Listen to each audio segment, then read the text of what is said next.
সম্পর্কের মধ্যে একটু ঝগড়া, একটু মুখ কালাকালি হওয়া দরকার। না ঠিক সম্পর্কটা জমে না, ওই ঝগড়াটা হলো একটা মধু, সম্পর্কটাকে আরও মধুর করে, মিষ্টি করে। তাই যে কোনো সম্পর্কে একটু ঝগড়া হওয়া দরকার। বলে না, একে দিন ঝগড়া এক দিন প্যার আচ্ছা লাগতা হয়, ঠিক সেরকমই। তো ওদেরকে মাঝে মাঝে একটু ঝগড়া হবে, একটু মুখ কালাকালি হবে, একে অপরের এদের সম্পর্ক ভালোবাসাটা আরও বেশি মজবুত হবে, গাঢ় হবে, বন্টন আরও ভালো হবে। সেটা হতে পারে বয়ফ্রেন্ড গার্লফ্রেন্ড সম্পর্ক, কিংবা স্বামী স্ত্রীর হতে পারে সম্পর্ক, তাই না? কিন্তু তাই বলে এই না যে দুজন দুজনের ইগো দেখিয়ে কেউ কারোর সাথে কথা বলবে না, কেউ এগিয়ে আসবে না, সেটা ঠিক না। যে কোনো একজন অপরজনের রাগ ভাঙাতে হবে, এগিয়ে যেতে হবে, তাকে সরি বলতে হবে, তাহলে তো সম্পর্কটা বেশ মজার হবে, তাই না?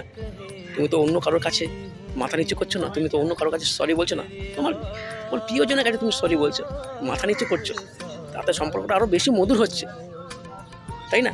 সরি বলতে কী আসা যায় তোমার প্রিয়জনের কাছে? সম্পর্কটা তো অনেক আরও গভীর হলো, ভালোবাসাটা আরও মজবুত হলো, তাই না? তো ভালোবাসার ক্ষেত্রে, ভালোবাসার মানুষগুলির ক্ষেত্রে এটা হয়ে থাকে, একটু মুখ কোলাকালি ঝগড়া, তাই না? এটা হয়ে থাকে, যত বেশি হবে মাঝে মাঝে তত সম্পর্কটা বেশ মজবুত হবে, ভালোবাসা তাদের টানটা আরও বেশি বাড়বে। নাহলে তো সেই একঘেয়েমি হয়ে যায়, তাই না? তাই সম্পর্ক সবসময় যেন একটু ঝগড়া হওয়া দরকার, মুখ কোলাকালি হওয়া দরকার, আবার একে অপরের কাছে ছুটে আসা দরকার, তাই না?